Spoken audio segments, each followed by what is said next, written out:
ಶ್ರೀ ಗಣಪತಿ ಶಾರದಾ ಗುರುಭ್ಯೋ ನಮಃ. ಯತ್ರ ಯೋಗೇಶ್ವರ ಕೃಷ್ಣೋ ಯತ್ರ ಪಾರ್ಥೋ ಧನುರ್ಧರಃ ತತ್ರ ಶ್ರೀ ವಿಜಯ ಭೂತಿರ್ಧ್ರುವ ನೀತಿರ್ಮತಿರ್ಮಮ.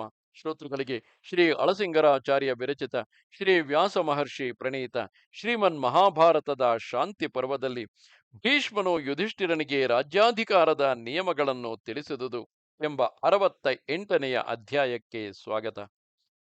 ಆಗ ಯುಧಿಷ್ಠಿರನು ಭೀಷ್ಮನನ್ನು ಕುರಿತು, ಭರತ ಶ್ರೇಷ್ಠ, ಅರಸನಿಗೆ ಅವಶ್ಯ ಕರ್ತವ್ಯಗಳಾವುವು? ದೇಶವನ್ನು ಹೇಗೆ ರಕ್ಷಿಸಬೇಕು? ಶತ್ರುಗಳನ್ನು ಹೇಗೆ ಜಯಿಸಬೇಕು? ಕಳ್ಳರನ್ನು ನಿಗ್ರಹಿಸುವುದು ಹೇಗೆ? ಚತುರ್ವರ್ಣದವರನ್ನು ರಾಜನು ನಂಬಿಕೆಗೊಳಿಸುವುದು ಹೇಗೆ? ಹೆಂಡಿರು, ಮಕ್ಕಳು, ಭೃತ್ಯರು ಇವರನ್ನೆಲ್ಲ ರಾಜನು ತನ್ನಲ್ಲಿ ವಿಶ್ವಾಸವುಳ್ಳವರನ್ನಾಗಿ ಮಾಡಿಕೊಳ್ಳುವುದು ಹೇಗೆ ಎನ್ನಲು ಭೀಷ್ಮನು, ರಾಜೇಂದ್ರ, ರಾಜನು ಅಥವಾ ಅವನ ಪ್ರತಿನಿಧಿಯಾಗಿ ಆಳುವವನು ಮುಖ್ಯವಾಗಿ ಗಮನಿಸಬೇಕಾದ ಕಾರ್ಯಗಳನ್ನು ಮೊದಲು ತಿಳಿಸುವೆನು ಕೇಳು. ರಾಜನಾದವನು ಮೊದಲು ತನ್ನನ್ನು ತಾನು ಜಯಿಸಬೇಕು. ಆಮೇಲೆ ಶತ್ರುಗಳನ್ನು ಜಯಿಸಲು ಯತ್ನಿಸಬೇಕು. ತನ್ನನ್ನೇ ತಾನು ಜಯಿಸಲಾರದ, ಅಂದರೆ ಆತ್ಮ ಜಯವಿಲ್ಲದ ಅರಸನು ಶತ್ರುಗಳನ್ನು ಜಯಿಸುವ ಬಗೆ ಹೇಗೆ? ಇಂದ್ರಿಯ ಜಯವೇ ಆತ್ಮ ಜಯವು. ಅಂತಹ ಇಂದ್ರಿಯಗಳನ್ನು ಜಯಿಸಿದ ಅರಸನೇ ಶತ್ರುಗಳನ್ನು ಜಯಿಸಲು ಶಕ್ತನಾಗುವನು. ಓ ಕುರುಶ್ರೇಷ್ಠ, ದುರ್ಗಗಳಲ್ಲಿ, ಎಲ್ಲೆಯ ವನಗಳಲ್ಲಿ, ಉದ್ಯಾನಗಳಲ್ಲಿ, ಉಪವನಗಳಲ್ಲಿ, ನಗರದ 4 ಬೀದಿಗಳು ಸಂಧಿಸುವ ಸ್ಥಳಗಳಲ್ಲಿ, ಜನರು ಸೇರುವ ಸ್ಥಳಗಳಲ್ಲಿ, ನಗರ ಮಧ್ಯದಲ್ಲಿ, ರಹಸ್ಯ ಸ್ಥಳಗಳಲ್ಲಿ ಇಲ್ಲೆಲ್ಲ ಸಮರ್ಥರಾದ ರಕ್ಷಕ ಸೈನ್ಯಗಳನ್ನಿರಿಸಬೇಕು. ಸೂಕ್ಷ್ಮ ಬುದ್ಧಿಯಿಂದ ಚೆನ್ನಾಗಿ ಪರೀಕ್ಷಿಸಬಲ್ಲವರು, ಬುದ್ಧಿವಂತರು, ಹಸಿವು ಬಾಯಾರಿಕೆಗಳನ್ನು ಸಹಿಸತಕ್ಕವರು, ಕುರುಡರಂತೆಯೂ ಕಿವುಡರಂತೆಯೂ ಮೂಗರಂತೆಯೂ ಮಂಕರಂತೆಯೂ ನಟಿಸಬಲ್ಲವರು ಅಲ್ಲಲ್ಲಿ ಗೂಢಚಾರರಾಗಿ ನಿಯಮಿಸಲ್ಪಡಬೇಕು. ಹಾಗೆಯೇ ರಾಜನು ತನ್ನ ಎಲ್ಲ ಮಂತ್ರಿಗಳು, ಮಿತ್ರರು, ಮಕ್ಕಳು ಇವರ ವಿಷಯದಲ್ಲಿಯೂ ಗುಪ್ತಚಾರರನ್ನು ಇರಿಸಬೇಕು. ತನ್ನ ಅಧೀನದಲ್ಲಿರುವ ರಾಜರಲ್ಲಿಯೂ ಅವರಿಗೆ ತಿಳಿಯದಂತೆ ಗೂಢಚಾರರನ್ನು ಇರಿಸಬೇಕು. ಹಾಗೆಯೇ ಪುರ ಜನಪದ ಪ್ರಾಂತಗಳು, ಧನಿಕರ ಮನೆಗಳು, ಬೀದಿಯ ಚೌಕಗಳು, ಅಂಗಡಿಗಳು, ವಿಹಾರ ಸ್ಥಳಗಳು, ಪಂಡಿತ ಗೋಷ್ಠಿ, ಬೀದಿಗಳು, ಉದ್ಯಾನವನಗಳು, ತೋಟಗಳು, ಪಾಠಶಾಲೆಗಳು, ವೇಶ್ಯಾವಾಟಗಳು, ಈ ಕಡೆಗಳಲ್ಲೆಲ್ಲ ಶತ್ರುಪಕ್ಷದ ಗುಪ್ತಚಾರರ ಸುಳಿವನ್ನು ಕಂಡುಕೊಳ್ಳುತ್ತಿರಬೇಕು. ತನ್ನ ಕಡೆಯ ಗೂಢಚಾರರಿಂದ ಅವರನ್ನು ಕಂಡುಹಿಡಿದು ನಿಗ್ರಹಿಸಬೇಕು. ಚಾರರನ್ನು ಅಡಗಿಸಿದರೆ ಎಲ್ಲ ಅಪಾಯಗಳನ್ನು ಅಡಗಿಸಿದಂತೆಯೇ. ರಾಜನಿಗೆ ತಾನು ಅಸಮರ್ಥನೆಂದು ತೋರಿದಾಗ ಮಂತ್ರಿಯೊಡನೆ ಆಲೋಚಿಸಿ ತನಗಿಂತಲೂ ಪ್ರಬಲರಾದ ಶತ್ರುಗಳಲ್ಲಿ ಸಂಧಿಯನ್ನು ಮಾಡಿಕೊಳ್ಳುವುದು ಮೇಲು. ಅನೇಕ ಶಾಸ್ತ್ರಗಳನ್ನೋದಿ ದಂಡನೀತಿಯಲ್ಲಿ ಪರಿಚಯವುಳ್ಳ ಬ್ರಾಹ್ಮಣರು, ಕ್ಷತ್ರಿಯರು, ವೈಶ್ಯರು ಇಂತಹವರೇ ರಾಜಾಸ್ಥಾನದಲ್ಲಿ ಮಂತ್ರಿಗಳಾಗಿರಬೇಕು. ನೀತಿಶಾಸ್ತ್ರದಲ್ಲಿ ಸಂದೇಹವುಳ್ಳ ಅರಸನು ಮೊದಲು ನೀತಿಶಾಸ್ತ್ರ ತತ್ವವನ್ನರಿತ ಬ್ರಾಹ್ಮಣರನ್ನು, ಆಮೇಲೆ ನೀತಿಯಲ್ಲಿ ನಿಪುಣನಾದ ಕ್ಷತ್ರಿಯನನ್ನು, ಅದಕ್ಕೆ ಮೇಲೆ ಶಾಸ್ತ್ರಜ್ಞರಾಗಿ ತನಗೆ ಹಿತವನ್ನು ಕೋರುವ ವೈಶ್ಯ ಶೂದ್ರರನ್ನು ಕೇಳಿ ತಿಳಿದುಕೊಳ್ಳಬೇಕು. ಸಮರ್ಥನಾದ ಅರಸನು ತನ್ನ ಮತ್ತು ಪ್ರಜೆಗಳ ಕ್ಷೇಮ ಚಿಂತನೆಯಿಂದ ತನಗಿಂತಲೂ ದುರ್ಬಲರೆಂದು ತೋರದ ಅರಸರಲ್ಲಿ ಸಂಧಿಯನ್ನು ಬಯಸುವುದೇ ಒಳ್ಳೆಯದು. ಅಲ್ಲದೆ ಧರ್ಮದಿಂದ ರಾಜ್ಯವನ್ನು ಪಾಲಿಸುವ ರಾಜನು ಸದ್ಗುಣಿಗಳು, ಉತ್ಸಾಹಿಗಳು, ಧರ್ಮಜ್ಞರು, ನಿಷ್ಕಪಟಿಗಳು, ಸಾಧುಗಳು ಆದ ಅರಸರಲ್ಲಿ ಸ್ನೇಹವನ್ನು ಬೆಳೆಸಬೇಕು. ತನಗೆ ಅಪಾಯ ಉಂಟಾಗುವ ಸಂದರ್ಭವನ್ನು ತಿಳಿದ ರಾಜನು ಲೋಕಕಂಟಕರಾಗಿ ಹಿಂದೆ ತನಗೆ ಅಪರಾಧಿಗಳಾದ ಅರಸರ ಸಮಯವನ್ನು ಕಾದಿದ್ದು ಅವರನ್ನು ಬೇಗನೆ ಕೊಲ್ಲಬೇಕು. ಉಪಕಾರವನ್ನಾಗಲಿ ಅಥವಾ ಅಪಕಾರವನ್ನಾಗಲಿ ಮಾಡಲು ಶಕ್ತನಲ್ಲದೆ ರಾಜ್ಯದಿಂದ ತಪ್ಪಿಸುವುದಕ್ಕೂ ಸಾಧ್ಯವಲ್ಲದ ರಾಜನಲ್ಲಿ ಉದಾಸೀನತೆಯಿಂದಿರಬೇಕು. ಪರರಾಜ್ಯಕ್ಕೆ ದಂಡೆತ್ತಿ ಹೋಗುವ ಉದ್ದೇಶವುಳ್ಳ ಅರಸನು ತಾನು ಸಂಪೂರ್ಣ ಸೇನಾ ಬಲವುಳ್ಳವನಾಗಿ, ಧೀರನಾಗಿ, ಸಮರ್ಥನಾಗಿ, ಸುಖಿಯಾಗಿಯೂ ಇರಬೇಕು. ಅಲ್ಲದೆ ಶತ್ರುವು, ಬಂಧು ಮಿತ್ರ ಸಹಾಯವಿಲ್ಲದವನಾಗಿ, ದುರ್ಬಲನಾಗಿ, ವಿಷಯಾಂತರದಲ್ಲಿ ನೆಟ್ಟ ಮನಸ್ಸುಳ್ಳವನಾಗಿ, ಎಚ್ಚರ ತಪ್ಪಿದ್ದ ಸಮಯದಲ್ಲಿ ಅವನಿಗೆ ತಿಳಿಯದಂತೆ ದಂಡೆತ್ತಬೇಕು. ಹೊರಡುವ ಮೊದಲು ರಾಜ್ಯ ರಕ್ಷಣೆಗೂ ಪ್ರಜೆಗಳ ಸೌಕರ್ಯಕ್ಕೂ ಬೇಕಾದ ಸನ್ನಾಹಗಳನ್ನೆಲ್ಲ ಮಾಡಿಡಬೇಕು. ಹೀನ ಬಲವುಳ್ಳವನು ಬಲಾಧಿಕನ ಕೈಗೆ ಸಿಕ್ಕಿ ಬೀಳದೆ ಅವನನ್ನು ಸೆಳೆದು ಸಿಕ್ಕಿಸಿಕೊಳ್ಳಲು ಅವಕಾಶವನ್ನು ನೋಡುತ್ತಿರಬೇಕು.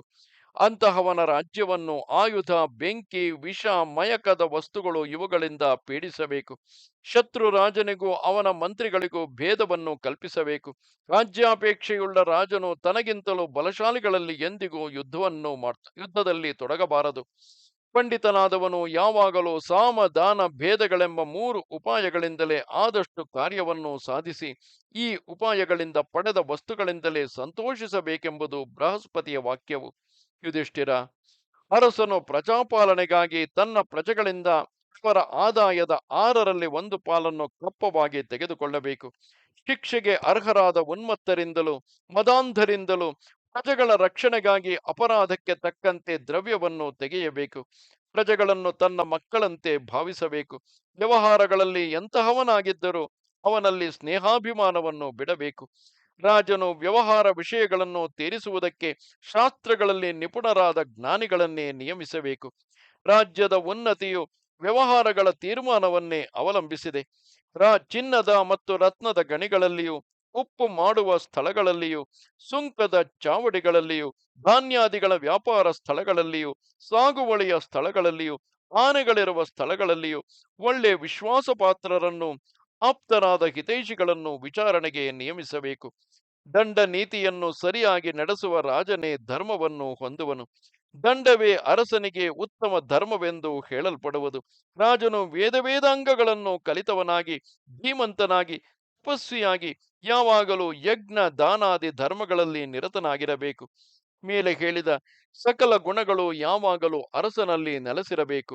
ವ್ಯವಹಾರಾದಿಗಳಲ್ಲಿ ತಪ್ಪು ಸಂಭವಿಸುವುದಾದರೆ ರಾಜನಿಗೆ ಕೀರ್ತಿಯು ಸ್ವರ್ಗವು ಲಭಿಸದು.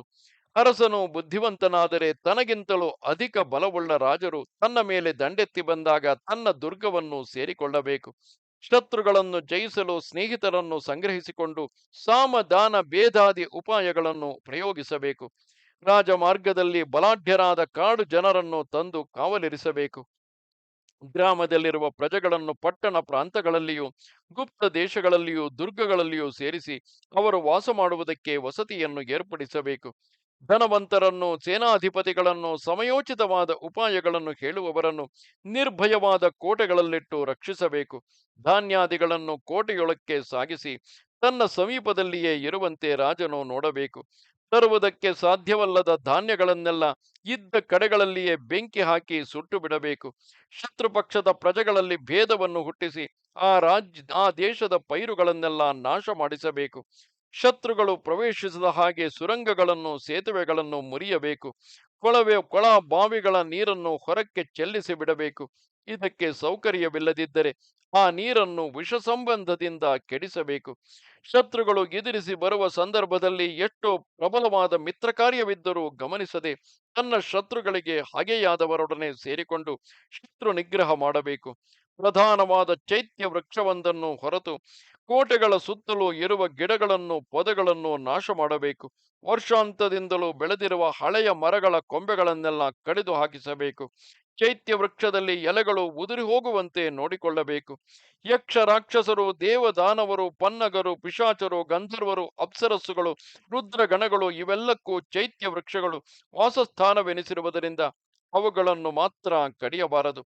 ರಾಜ, ವಾರಾಣಸಿ ಎಂಬ ದೇಶದಲ್ಲಿ ಪ್ರಥಮ ಗಣಗಳ ಅಧಿಪತಿಯಾದ ನಿಕುಂಭನಿಂದ ಸೌದಾಸನೆಂಬ ರಾಜನ ಸೈನ್ಯಗಳು ಕೊಲ್ಲಲ್ಪಟ್ಟುವೆಂದು ಕೇಳಿರುವೆವು.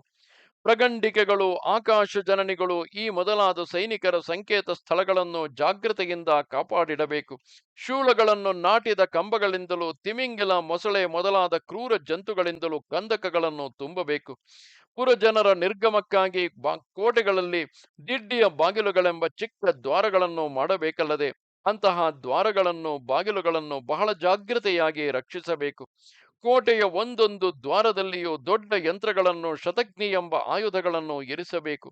ಅವುಗಳು ಯಾವ ಸಂದರ್ಭದಲ್ಲಿಯೂ ಬೇಕಾದರೂ ಕೆಲಸಕ್ಕೆ ಸಿದ್ಧವಾಗಿರುವಂತೆ ಮಾಡಿಡಬೇಕು. ಇಟ್ಟಿಗೆಗಳನ್ನು ಸೇರಿಸಿಡಬೇಕು. ಹೊಸ ಬಾವಿಗಳನ್ನು ತೋಡಿಸುವುದಲ್ಲದೆ ಹಳೆಯ ಬಾವಿಯ ನೀರನ್ನು ಶುದ್ಧಪಡಿಸಬೇಕು. ಹುಲ್ಲಿನ ಮನೆಗಳನ್ನೆಲ್ಲ ಜೇಡಿ ಮಣ್ಣಿನಿಂದ ಕಟ್ಟಿಸಬೇಕು. ಬೇಸಿಗೆ ಕಾಲವಾಗಿದ್ದರೆ ಅಂತಹ ಹುಲ್ಲಿನ ಮನೆಗಳ ಹುಲ್ಲನ್ನೆಲ್ಲ ತೆಗೆಯಿಸಬೇಕು. ಅಗ್ನಿಹೋತ್ರವೊಂದನ್ನು ಬಿಟ್ಟು ಹಗಲಿನಲ್ಲಿ ಬೇರೆ ವಿಧವಾದ ಬೆಂಕಿ ಇಲ್ಲದಂತೆ ಅನ್ನ ಪಾಕಾದಿಗಳನ್ನು ರಾತ್ರಿಯಲ್ಲಿಯೇ ಮುಗಿಸಿಕೊಳ್ಳುವಂತೆ ನಿಯಮಿಸಬೇಕು. ರಾಜ್ಯವನ್ನು ಬಲಗಳನ್ನು ತಿಳಿದು ಸಾಧ್ಯವಾದ ಮಟ್ಟಿಗೂ ಕಲ್ಲು ಇಟ್ಟಿಗೆ ಮಣ್ಣು ಇವುಗಳಿಂದಲೇ ಮನೆಯನ್ನು ಕಟ್ಟುವಂತೆ ಏರ್ಪಡಿಸಬೇಕು. ಕಂಚುಗಾರರ ಕುಲುಮೆ, ಹೆರಿಗೆಯ ಮನೆ, ಗೃಹಸ್ಥರ ಮನೆ ಇವುಗಳೊಳಗೆ ಯಾರಿಗೂ ತಿಳಿಯದಂತೆ ರಹಸ್ಯವಾಗಿ ಅಗ್ನಿಯನ್ನು ಉರಿಸಬೇಕು. ಹಗಲಿನಲ್ಲಿ ಬೆಂಕಿಯನ್ನು ಬಹಿರಂಗವಾಗಿ ಉರಿಸುವವನಿಗೆ ಕಠಿಣವಾದ ಕೊನೆಯ ದಂಡನೆಯನ್ನೇ ವಿಧಿಸಬೇಕಲ್ಲದೆ ಅದೇ ವಿಷಯದಲ್ಲಿ ಪ್ರಜೆಗಳೆಲ್ಲರಿಗೂ ಎಚ್ಚರಿಸಬೇಕು. ಮತ್ತು ಆಗ ಭಿಕ್ಷುಕರನ್ನು, ಬಂಡಿಯವರನ್ನು, ನಪುಂಸಕರನ್ನು, ಹುಚ್ಚರನ್ನು, ವ್ಯವಸಾಯ ಜೀವಿಗಳನ್ನು, ಕುಶೀಲವರನ್ನು ಪಟ್ಟಣದ ಹೊರಗಿರಿಸಬೇಕು. ಇಂತಹವರ ಕೆಟ್ಟ ಮನಸ್ಸುಳ್ಳ ಇಂತಹವರು ಕೆಟ್ಟ ಮನಸ್ಸುಳ್ಳವರಾದುದರಿಂದ ವಿಪತ್ತಿಗೆ ಗುರಿಯಾಗುವರು. ಚೌಕಗಳಲ್ಲಿ, ಪುಣ್ಯ ತೀರ್ಥಗಳಲ್ಲಿ, ಧನಿಕರ ಮನೆಗಳಲ್ಲಿ, ಸಭೆಗಳಲ್ಲಿ ಈ ಕಡೆಯೆಲ್ಲ ಗುಪ್ತಚಾರರನ್ನು ಇರಿಸಬೇಕು. ಮಂತ್ರಿ ಮೊದಲಾದ 18 ತೀರ್ಥಗಳಲ್ಲಿ, ಬೀದಿಗಳು ಸಂಧಿಸುವ ಸ್ಥಳಗಳಲ್ಲಿ, ಸತ್ರಗಳಲ್ಲಿ ರಾಜನು ವಿಶ್ವಾಸವುಳ್ಳ ಗೂಢಚಾರರನ್ನು ಏರ್ಪಡಿಸಬೇಕು. ರಾಜಮಾರ್ಗಗಳನ್ನು ವಿಸ್ತರಿಸಬೇಕು. ದಾಹಶಾಂತಿಗೆ ಬೇಕಾದ ಅರವಟ್ಟಿಗೆಗಳನ್ನು, ಅಂಗಡಿಗಳನ್ನು ಆಯಾ ಸ್ಥಳಕ್ಕೆ ತಕ್ಕಂತೆ ಏರ್ಪಡಿಸಬೇಕು.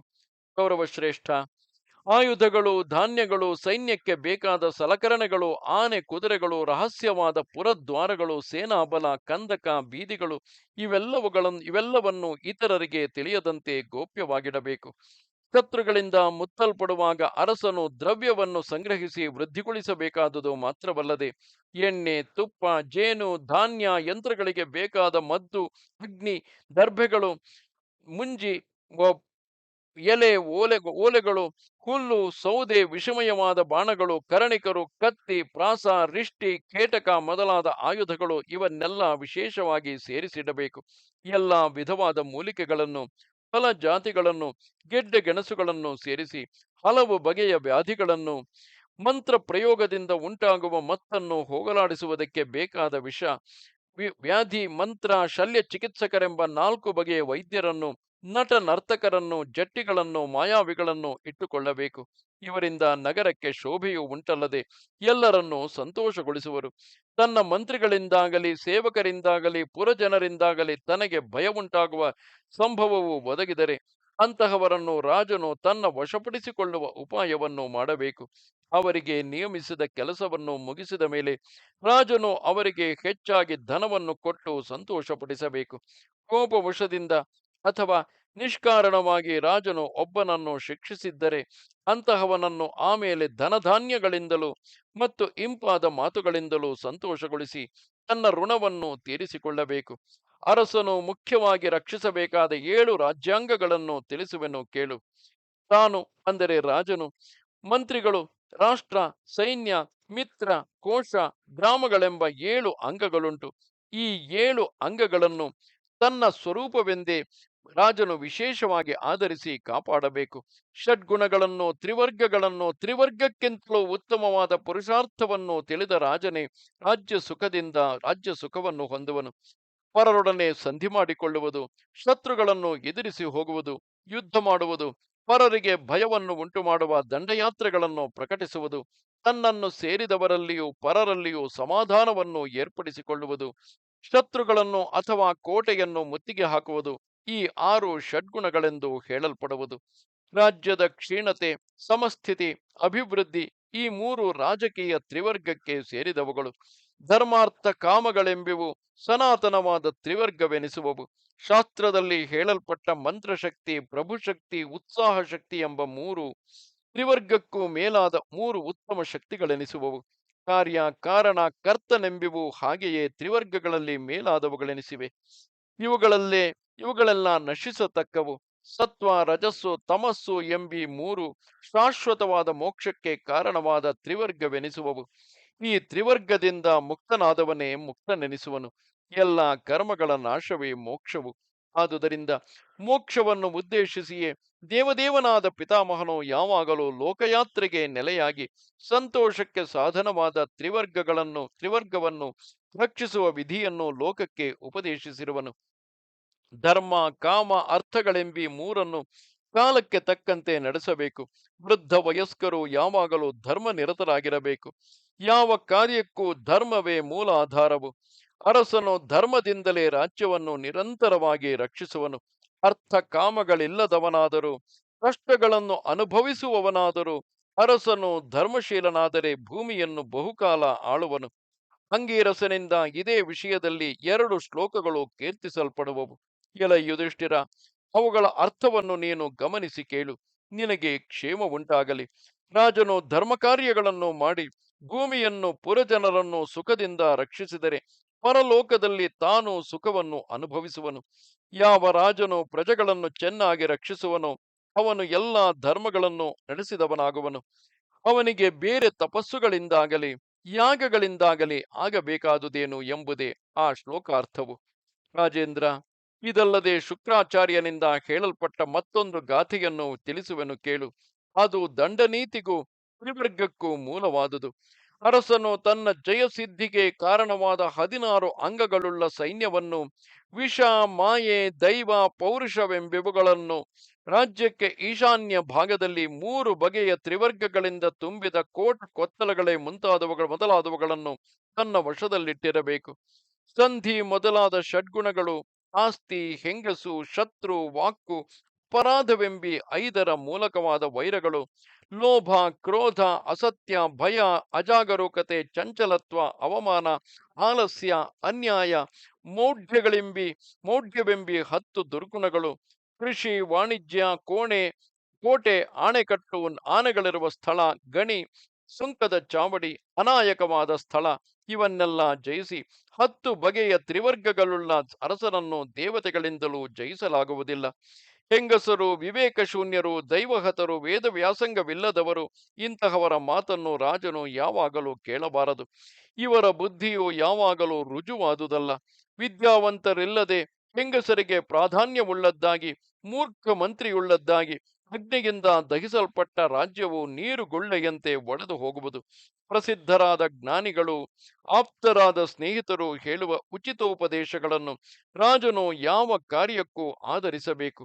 ದೈವವನ್ನು, ಪೌರುಷವನ್ನು, ತ್ರಿವರ್ಗವನ್ನು ಆಶ್ರಯಿಸಿದ ರಾಜನು ದೇವತೆಗಳಿಗೂ ಬ್ರಾಹ್ಮಣರಿಗೂ ತಗ್ಗಿ ನಡೆಯುವುದರಿಂದ ಯಾವಾಗಲೂ ಜಯವನ್ನು ಹೊಂದುವನು ಎಂದನು.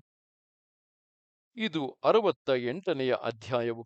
ನಮಸ್ತೆ ಶಾರದೆ ದೇವಿ, ಕಾಶ್ಮೀರ ಪುರವಾಸಿನಿ, ತ್ವಾಮಹಂ ಪ್ರಾರ್ಥೆಯೇ ನಿತ್ಯಂ, ವಿದ್ಯಾದಾನಂಚ ದೇಹಿಮೆ. ನಮಸ್ಕಾರ.